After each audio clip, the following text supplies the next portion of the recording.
capítulo 15.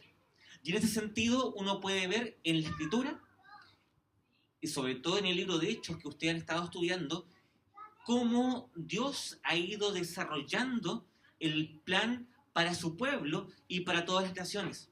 El libro de Hechos es por esencia un libro que habla sobre la iglesia y sobre la misión de Dios en medio del mundo.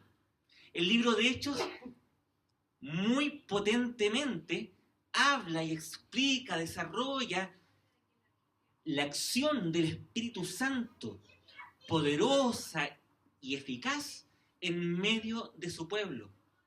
Y es tremendamente interesante leer Hechos en relación con el Evangelio de Lucas. Ustedes ya saben, ambos fueron escritos por el mismo autor, el evangelista Lucas.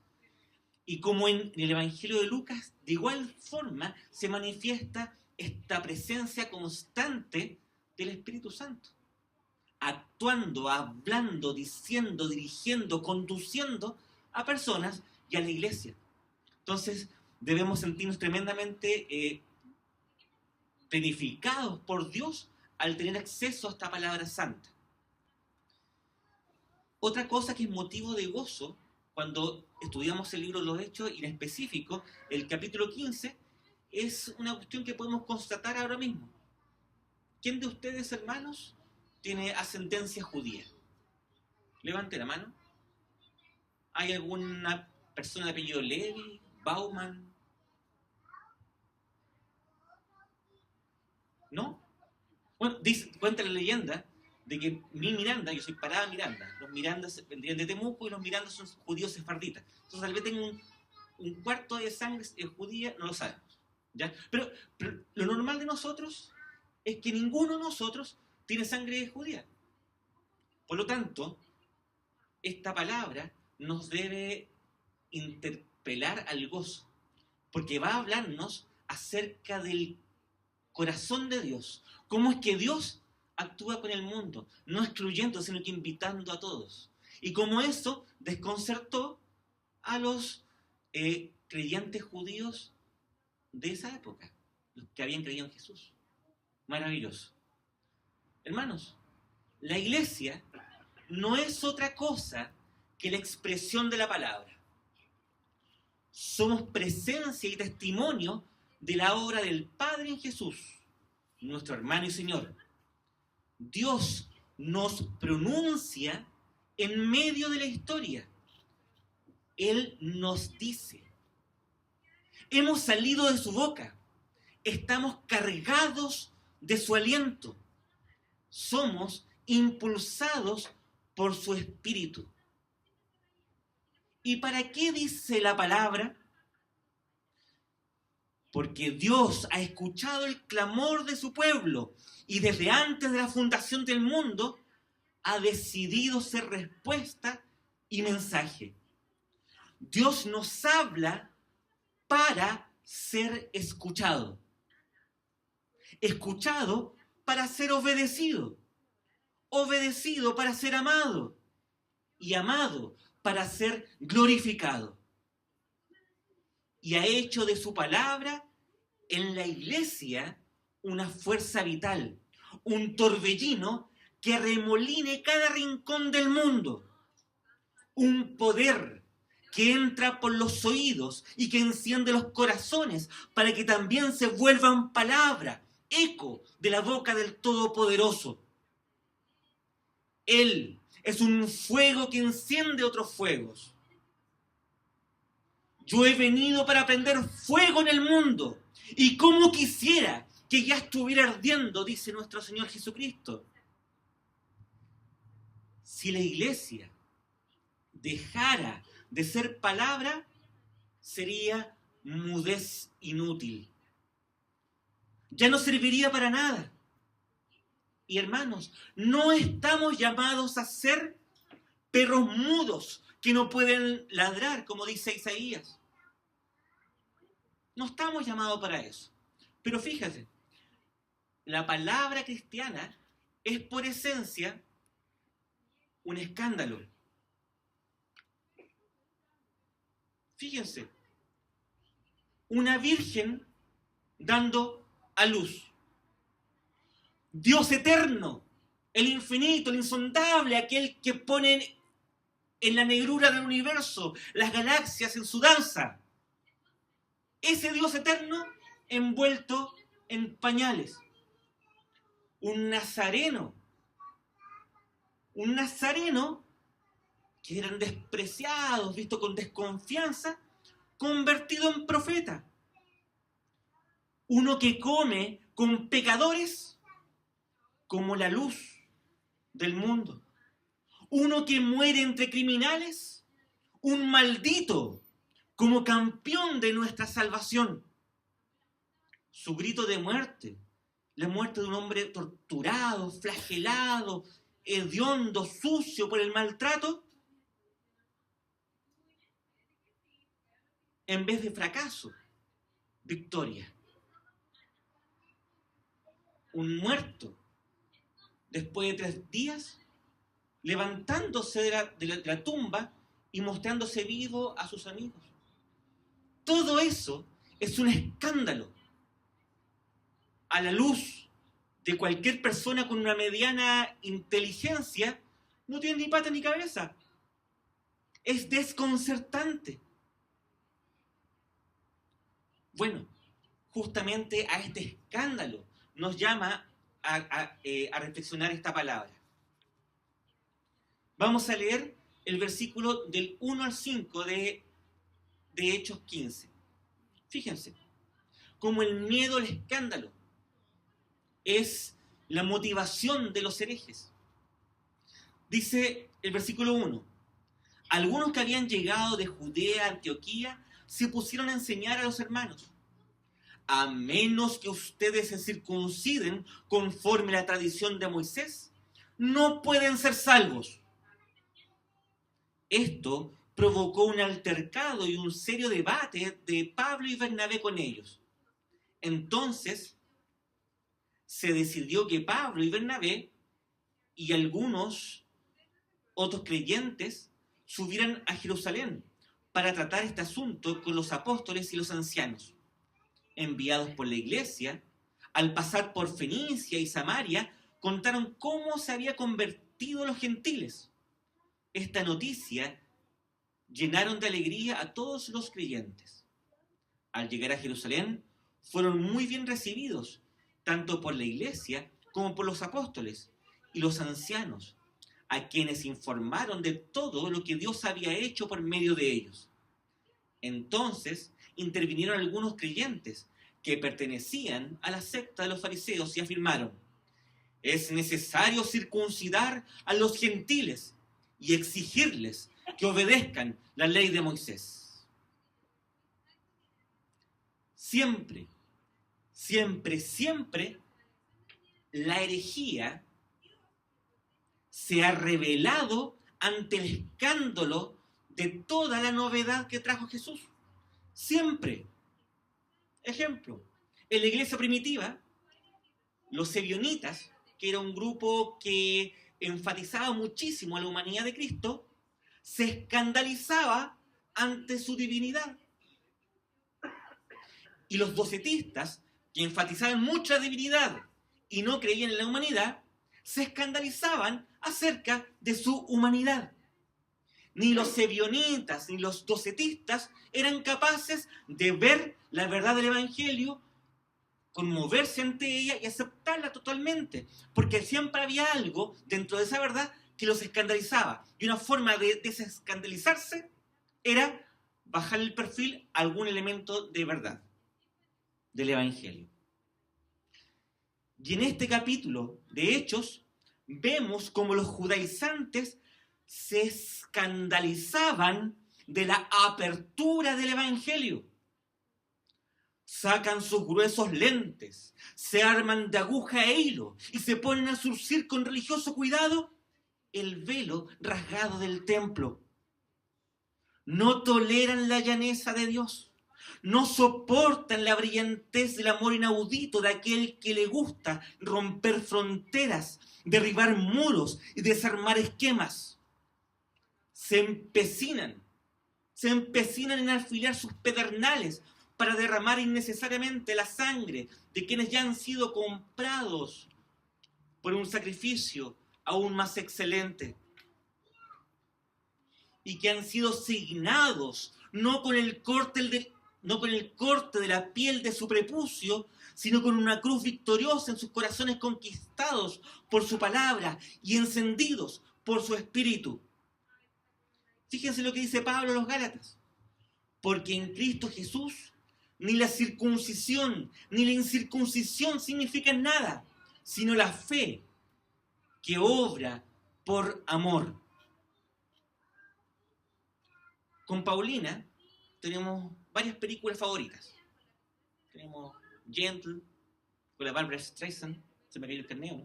¿Nadie dijo amén? Se me cayó. Lo siento, Paulina. Y otra película que nos gusta mucho se llama Ser digno de ser. Es una película franco-israelí dirigida por Radu Mihailianu, que se hizo en el año 2005. Una película bellísima. En ella se cuenta la repatriación de los judíos falayas, que son judíos negros, que provienen de Israel, perdón, de Etiopía. Son conocidos también como los Beta Israel, judíos negros, que se dicen descendientes de la reina de Saba, quien se convirtiera después de haber conocido al rey Salomón. Bueno, estos judíos llegan a Israel en 1984, una tremenda operación que se generó. Y fíjese lo que pasó. Se les pidió recircuncidarse. Ellos ya habían sido circuncidados al 8º día. Pero los rabinos israelitas, el rabinato de Jerusalén, consideraba que su circuncisión era imperfecta. Esto ocasionó por parte de los falayas un tremendo escándalo. ¿Cómo no reconocen nuestro judaísmo? Otro escándalo se suscitó, y si me permiten la palabra, un escándalo más escandaloso, cuando los judíos etíopes, estos falayas, donaron sangre a la Maguen David Adom, que es la estrella de David roja, que viene a ser el equivalente a la Cruz Roja en Israel. Y se descubrió posteriormente de que toda la sangre donada por los falayas había sido descartada por impura. Como yo, israelita de pura cepa, me voy a poner sangre de falaya. De hecho, falaya es un término despectivo que significa extranjero. El judaísmo farisaico, quisquilloso hasta el extremo de convertirse en aquello que señalaba a Jesús, es decir, ciegos, guías ciegos, que colaban el mosquito y tragaban el camello, ellos, esos judíos, siguen excluyendo y levantando muros. Podemos decir que el legalismo separatista forma parte del ADN de la cultura farisaica.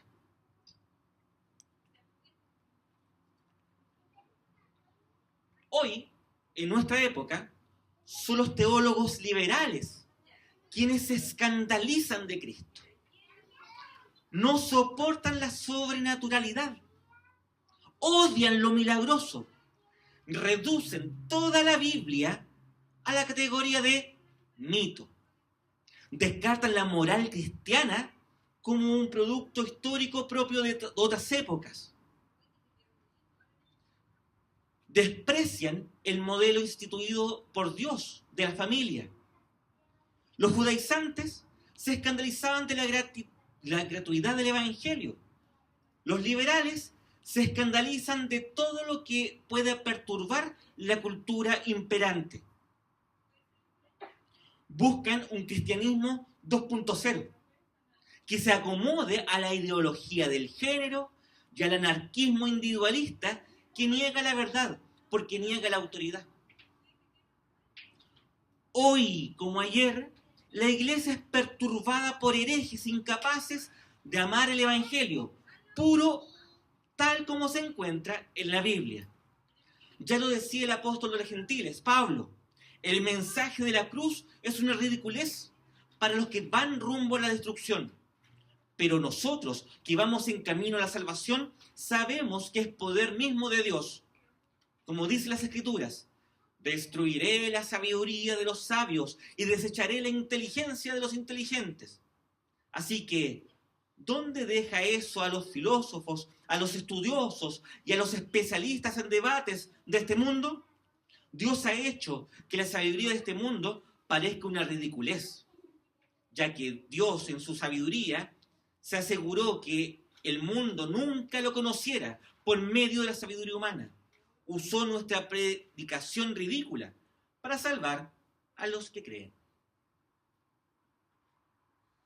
Fíjense, esa es la acción de aquellos que se resisten a la novedad del Evangelio. Esa es la actitud de estos fariseos que querían imponerles a los conversos provenientes del mundo gentil, del mundo no judío, la circuncisión, y no solamente eso, sino que también la obediencia total a los evangelios de la ley como requisito para la salvación.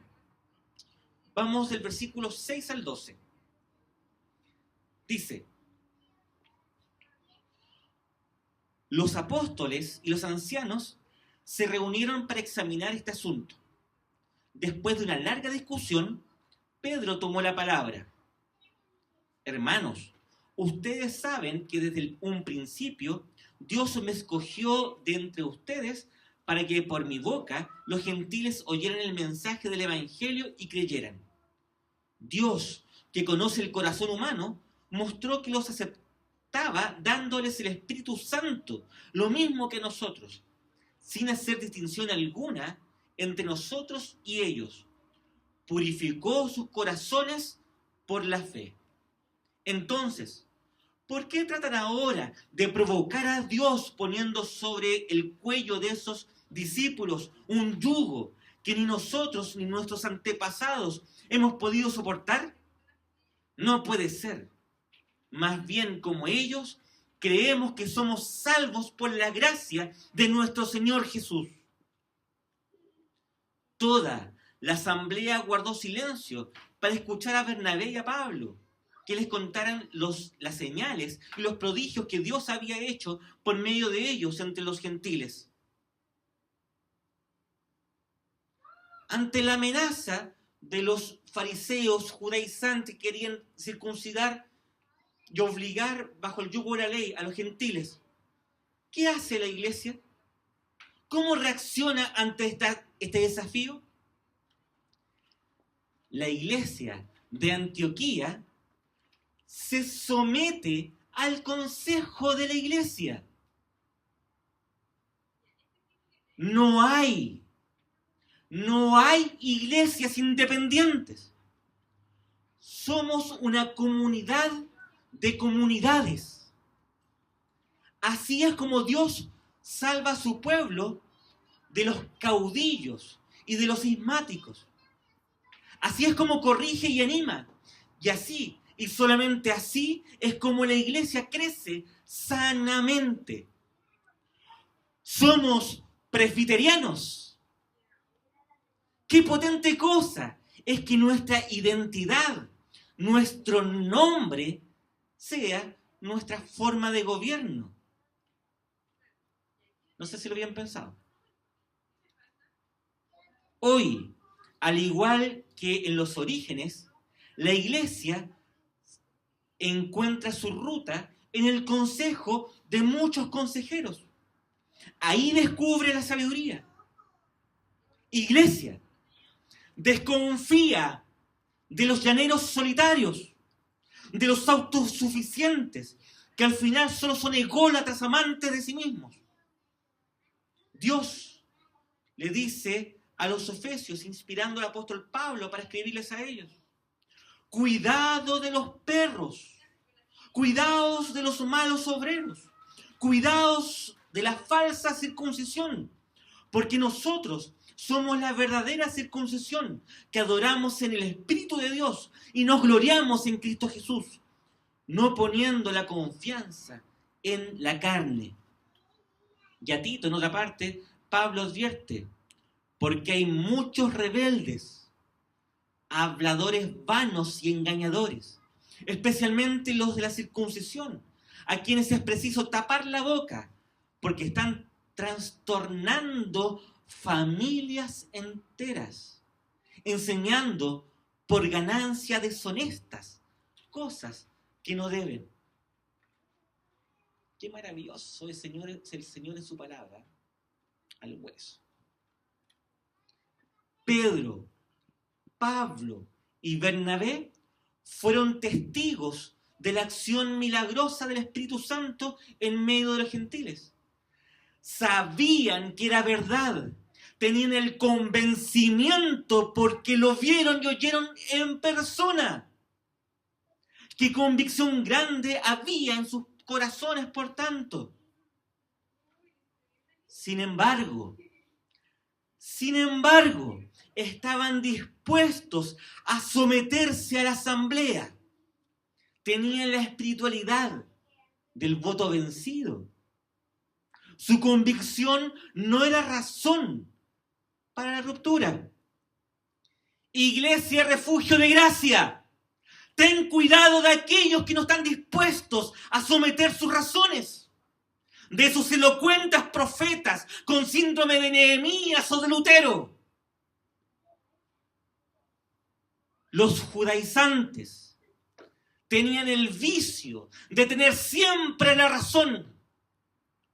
Su celo era un ardor equivocado.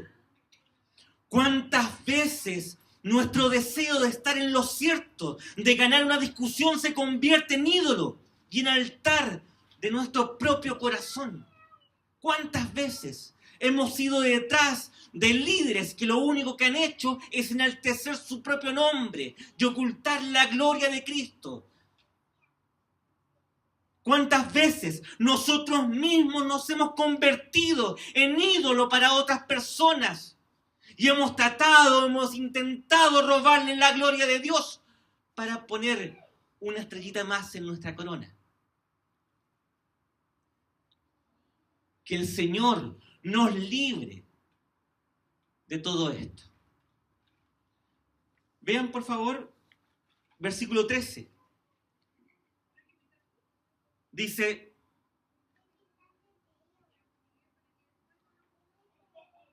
cuando terminaron, Jacobo tomó la palabra y dijo: hermanos, escúchenme.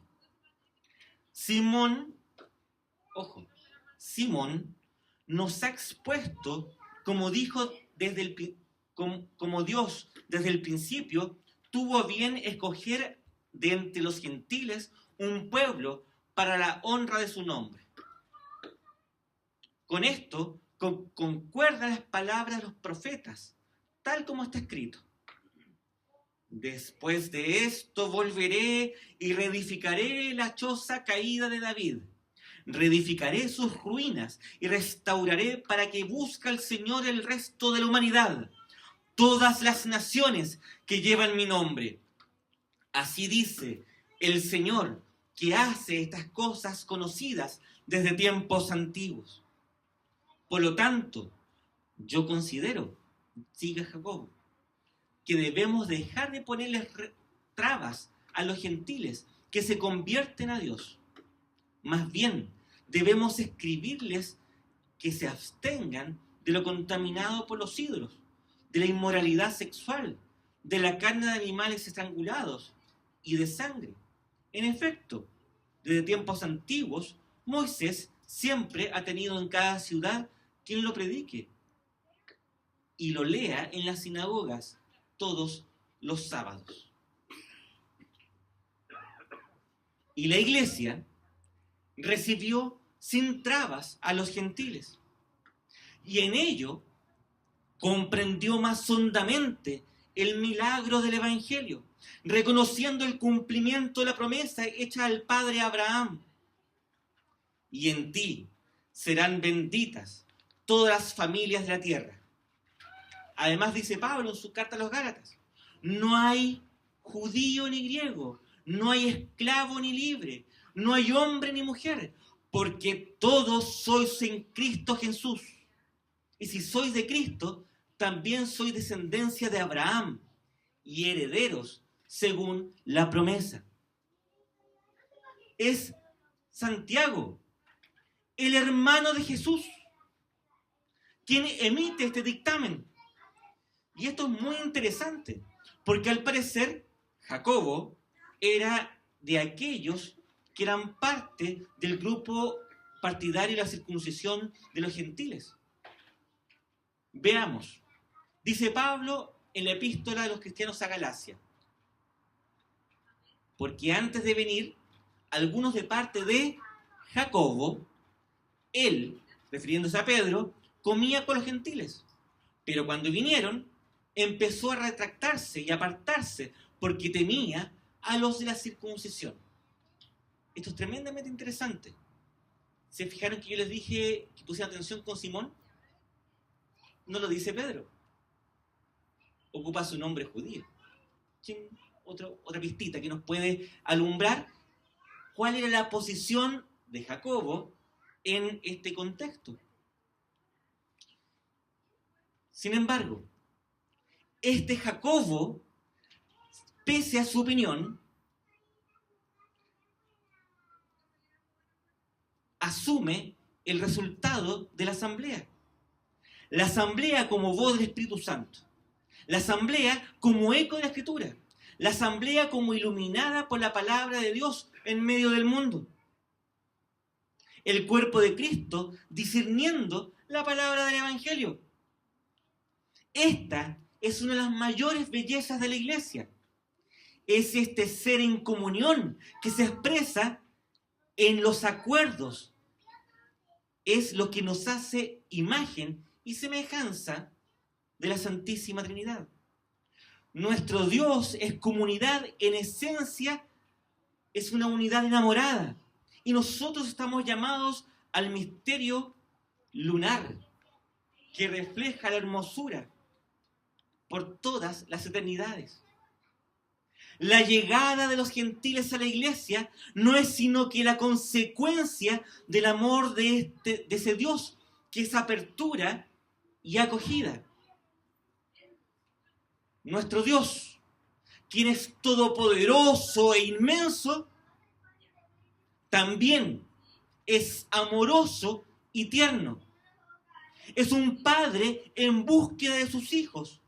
Su soberanía se expresa también en su abrazo.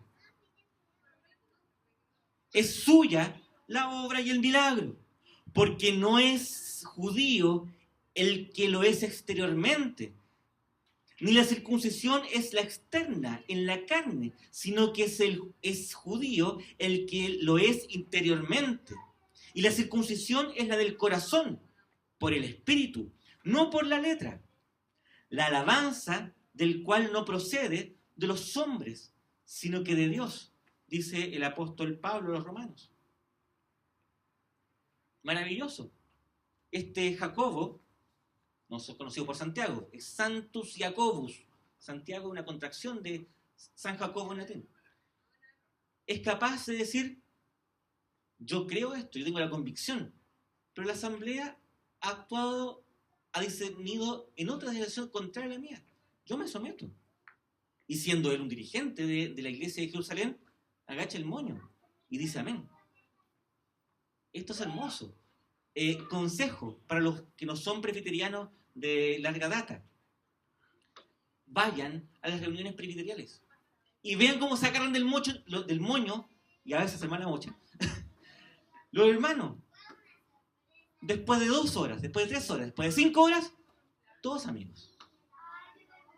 Maravilloso esto. Veamos cuál es la carta que le escribe la iglesia de Jerusalén, por decirlo así, la carta del sínodo de Jerusalén.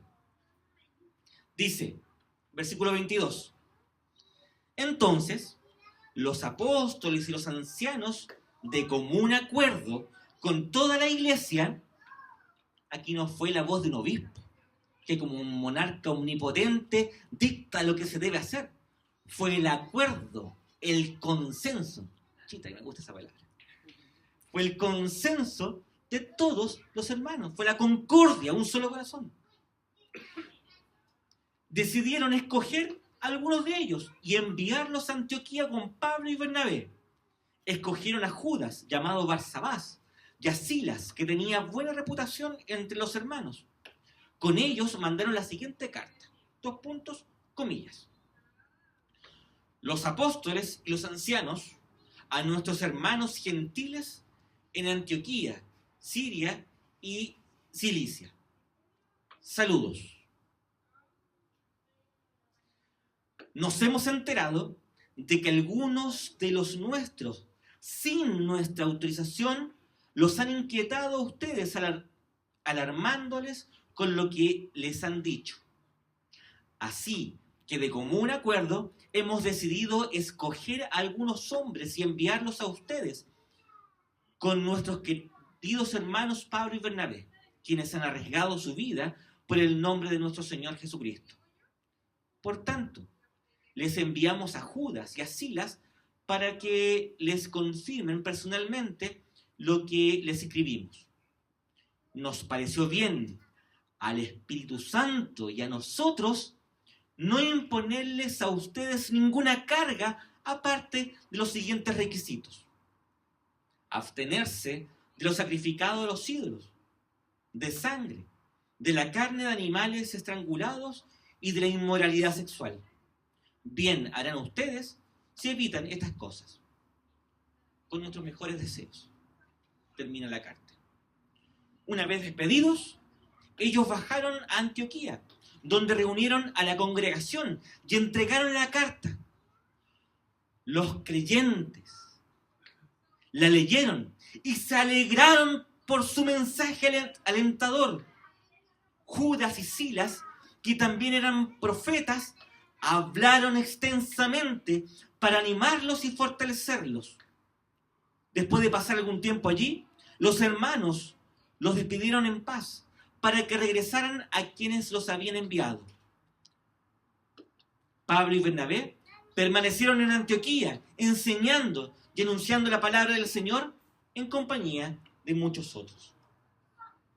Simplemente, ante estos versículos, solo quiero llamarle atención a la ternura que expresan. Es de una cordialidad, de un envío de consuelo maravilloso. ¿Por qué? Porque el liderato de la iglesia debe ser sabio, debe ser fuerte, debe ser proactivo y valiente. Pero también debe ser tierno y acogedor, solícito y diligente en apaciguar y a conciliar posiciones bajo el suave yugo de la verdad. Los líderes son pastores que no se sirven del rebaño, sino que están llamados a acompañar con sabiduría y cariño, con amor entrañable, con fuerza materna. Por eso debemos orar por nuestros pastores, para que sean conductores fraternos y no reyezuelos dignos de conmiseración o reprimenda. Debemos orar por ellos. Lo último, las normas, comillas, de abstenerse de los sacrificados a los ídolos, de sangre, la carne de animales estrangulados y de la inmoralidad sexual, son las leyes conocidas como leyes noajidas. Las Sheva Mitzvot Bnei Noach, o sea, las leyes de los hijos de Noé. Y aquí lo maravilloso, porque hijos de Noé somos todos. Es una seña de la universalidad del llamado que hace Dios. El pueblo de Dios es anterior a toda frontera nacional y cultural. Estas leyes se dieron cuando todavía no estaban repartidas, no existían naciones. Eran todos una sola familia. Todo el pueblo de Dios está bajo la señal del arco iris. Todo el pueblo de Dios está bajo la señal del arco iris. Paréntesis, no puedo obviarlo. La bandera del orgullo gay no tiene los colores del arco iris. los tiene en un orden distinto y en un número diferente. Es una bandera satánica. No tiene nada que ver con el pacto. Entonces no repitas tontera de que el arcoíris es símbolo de los gays. Mentira. Es símbolo de la fidelidad de Dios. Ah, no sabían esa. Dígame. Para meditar durante la semana. Pregunta. ¿Somos estorbo o puente para los que llegan a la iglesia desde una cultura no evangélica? De verdad. La gente que viene de una cultura que no está relacionada ni con la Biblia, ni con los himnos, ni con congregarse el domingo, ni con no tomar ni fumar, todas esas cosas que nosotros de repente nos ufanamos. Usted, en lo concreto, ¿es una muralla infranqueable o es un puente? Pregúnteselo. Pregúnteselo.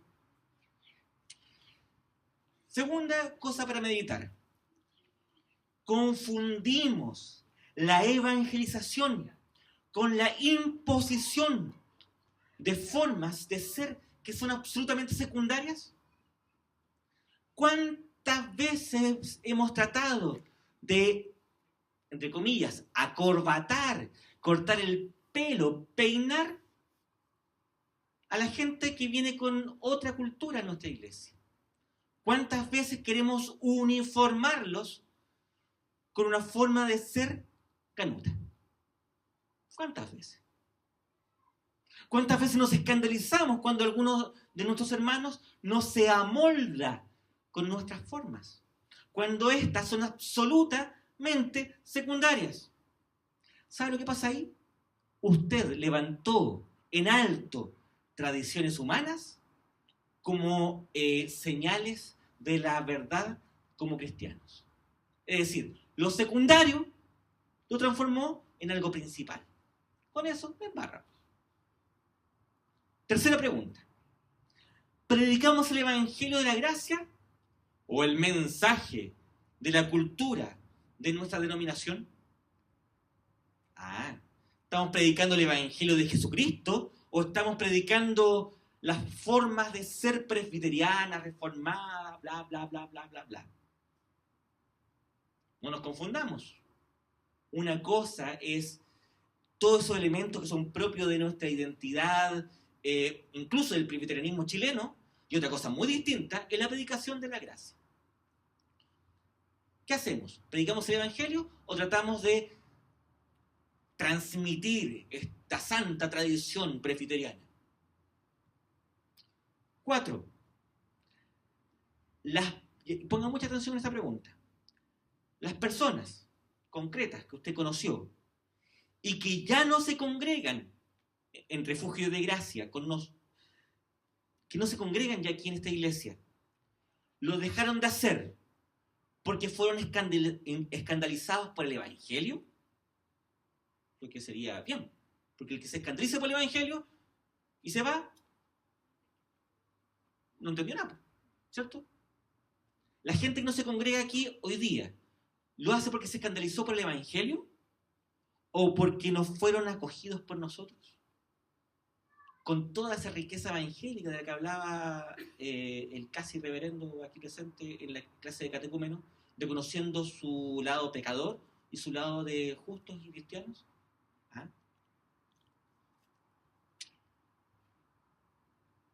Acoja a los otros de la misma forma como usted fue acogido por Dios. Acoja a otros sin ponerle tropiezos al andar. Sea tierno, sea comprensivo como es Dios con usted. Sea palabra clara, que acerca y no muda mueca, que aleja. Este es el misterio del ser de la iglesia, que no busca ser otra cosa que ser reflejo del misterio de Dios. Dios es por esencia la apertura infinita, que acoge, acompaña, que tiernamente abraza y que integra dentro de sí con la fuerza de su Espíritu Santo. Dios aúna, Dios abre, se hace hombre, se hace uno de nosotros para traernos reconciliados con Él. La iglesia, de igual forma, debe abrirse, debe ser inclusiva, debe ser tierna en la recepción del otro, no rebajando la verdad, predicando la verdad, pero haciéndolo con ternura, con cariño. No vociferando desde las esquinas lo pecador que es el mundo.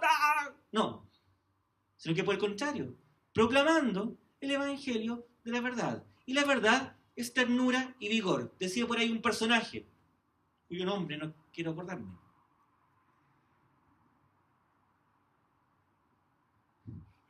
Se me olvidó. Hay que endurecerse, pero sin perder nunca la ternura.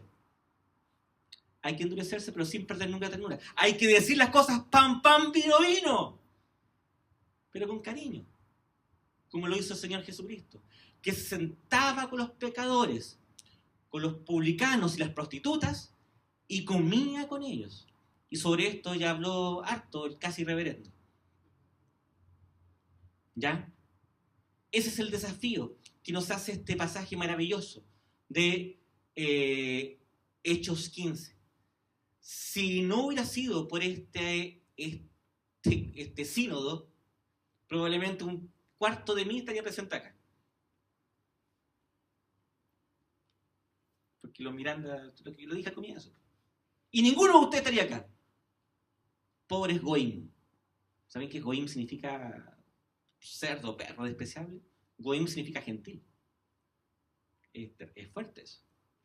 Cómo se entiende el pueblo, cómo se entendía el pueblo no judío por parte de los judíos, y cómo se entiende todavía el judío, como lo entiende todavía el judío, nuestra relación con nosotros, los no judíos. Es tremendo, es muy duro.